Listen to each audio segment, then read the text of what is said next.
She's been fighting for justice ever since her son was shot and killed in a Lexington park last year. We're talking with a murder victim's mother about the sentencing of the men responsible for her son's death. An Eastern Kentucky man is dead after police say a trooper shot him. Tonight we're tracking the investigation into what led to that shooting. A former escort involved in a sex scandal at the University of Louisville is sharing her story with The View. Tonight, why she says she decided to write a book, Breaking Cardinal Rules. Tracking, alerting, protecting. This is WKYT News at 5. Good afternoon to you. Police say he was an innocent bystander when he was shot and killed last year. Tonight, 3 people who admitted to playing a role in that man's death learned their punishments. Nasheem Dixon, William Dixon, and Brian Brown all pled guilty last month to the shooting death of Antonio Franklin. Tonight, our Kristen Kennedy is talking to Franklin's mother. She says that she will continue to fight for justice in her son's death. Kristen has our top story at 5. Anita Franklin told us that she holds the parents of the 3 men who pleaded guilty in court today equally responsible for her son's death. Franklin wasn't pleased with what happened during sentencing. William Dixon and Brian Brown received 2 years on wanton endangerment charges. Nasheem Dixon received 10 on manslaughter, 2 for wanton endangerment, and 1 for criminal attempt. 2 of the co-defendants were probably released today. There were no restrictions placed on them, and I think that's terrible. Investigators have always said Franklin's son, Antonio Franklin Jr., was never the intended target of the gunshots fired at Duncan Park in April 2014. All 3 apologized Friday for what their attorneys called an unquestionably tragic, senseless event. Did they apologize today, or did their attorneys apologize for them? And that is the question. Franklin is focusing her pain on prevention. She continues to fight youth violence and to be a voice for victims. If we as adults take accountability and show them they're going to be held accountable for what they do, they wouldn't be so quick to pick up guns. Between being in custody, in jail, and time served on home incarceration, both William Dixon and Brian Brown have served out their sentences. In Lexington, Kristen Kennedy, WKYT. And a 4th person, 17-year-old Damian Sanders, was already sentenced to 7 years for second-degree manslaughter. Tonight, we're tracking the investigation into a deadly officer-involved shooting in eastern Kentucky. State police say a trooper shot and killed 53-year-old Stephen Brock last night in the Pine Top community. Police say Brock was walking along the road, threatening to shoot anyone who came near his property. Garrett Weimer's at the live desk with more on the investigation out of Knott County. Garrett? Sam, when troopers got on scene, they say they tried to negotiate with Brock, but it didn't work. Police say Brock kept his hands behind his back and he wouldn't bring them out. Then they say he started threatening to kill the trooper. When he started to bring his right arm around toward that trooper, police say the trooper fired 3 shots, hitting Brock twice. According to police, both troopers on scene tried to save Brock, but he died before EMS got there. At the live desk, Garrett Weimer, WKYT. Both the troopers involved have been placed on administrative leave. That is standard procedure for troopers involved in incidents like this one. A 4-year-old pulled from a Kentucky lake has died. Our county-by-county coverage at 5 begins in Henry County. State police say the boy, who is from Shelbyville, was pulled from Lake Jericho at Henry County on Monday. He was flown to Corsair Children's Hospital in Louisville but died last night. State police say an autopsy will be done as part of their investigation. And in Taylor County, deputies charged 2 people in a string of burglaries. Deputies arrested James Fulks and Terry Thomas in connection to several burglaries and thefts in the Point Pleasant and Green River Lake areas. Both men are charged with burglary and theft. Deputies say they have recovered the stolen items. Some new developments tonight in the investigation into a sex scandal at the University of Louisville. Former escort Katina Powell appeared on The View this morning to talk about her new book, Breaking Cardinal Rules. In the book, Powell claims dancers were paid to perform and to have sex with basketball players at on-campus parties. Powell says that she first went to the NCAA and wanted to tell them her story, but she claims they wouldn't listen, and that's when she contacted a publisher. She says that she thinks Coach Rick Pitino had to have known what was happening. But Coach Pitino has denied any knowledge of such parties and said he will not resign.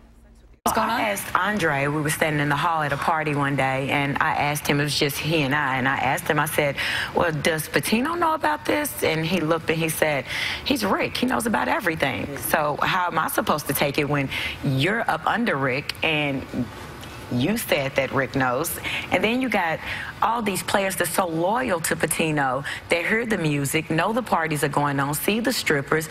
I mean, they see all of this. Who's not going to go back and say, Rick, you know, there are some strippers and loud music and girls taking their clothes off? Powell said the only administrator she ever worked with at the University of Louisville was former assistant coach Andre McGee. McGee was an assistant basketball coach at the University of Missouri in Kansas, but the university announced his resignation this afternoon. He had been on paid administrative leave since October 2nd when the allegations first surfaced. Lexington-based Lexmark is reportedly looking over some strategic options, including a possible sale. The company has confirmed that it is trying to boost its cash value, but did not say anything about plans to sell the company. Lexmark says it's working with Goldman Sachs on the process. According to the Wall Street Journal, there are possible buyers in private equity firms and other technology companies. Lexmark says it's just in the exploration process and there's no timetable for when a decision could be reached. Our stretch of beautiful fall weather is about to come, sadly, to an end. We are tracking some really big changes moving in for the weekends. Our chief meteorologist, Chris Bailey's been talking about this for about a week or so, and he's tracking more rain and a temperature drop. It's going to happen, isn't it, Chris? Yeah, it is on the way. And this is a big pattern change over the next week, guys. We've been very quiet for most of October. This final week of October, though, we're going from 0 to 60 in a hurry, my friends. Soak up what's out there right now. Get in a hurry, get outside and enjoy it.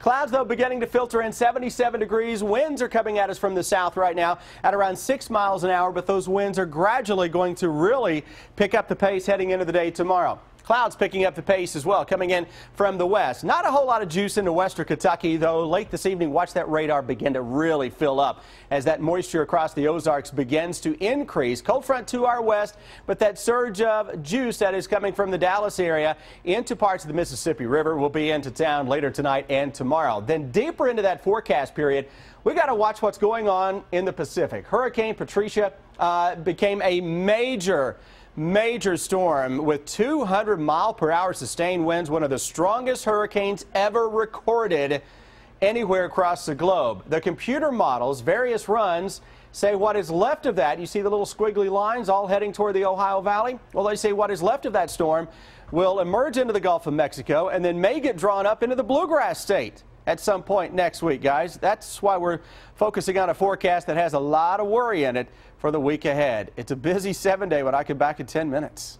All right, well, don't let this stress you out. It's going to be an incredible weekend. Get ready for cooking demonstrations, seminars, recipes, and, of course, tasting in Lexington this weekend. Yeah, it is all part of the Kentucky Proud Incredible Food Show tomorrow. WKYT's Michelle Chamberlain has a preview of the event and what food lovers can expect.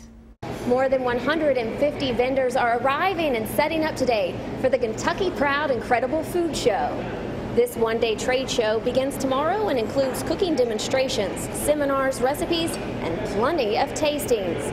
One vendor setting up is Kate Horning. Her booth includes all you need to know about healthy living and eating. It's all about cooking from scratch. So for me, it's finding the best local ingredients. We have such great ingredients here in Kentucky. So many delicious local fruits and vegetables, meats, things like that. And, you know, it's buying the best you can find and cooking from scratch and really enjoying your food. And I think that's what's important. Tickets are on sale on site. A big addition to this year's show is the Choose co-host Carla Hall.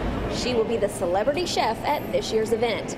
Carla's presentations are at 11 and 3 o'clock at Rupp Arena. The rest of the booths take place at the Lexington Center from 9 to 5 o'clock. In Lexington, Michelle Chamberlain, WKYT. And the day kicks off with a Kentucky Proud breakfast for 300 people. One of the strongest hurricanes on record in the Western Hemisphere is set to make landfall along Mexico's coast. Hurricane Patricia went from a tropical storm to Category 5 hurricane in just a day, packing sustained winds of 200 miles an hour. Several resorts and hotels are evacuating. Experts say the storm is not weakening just yet.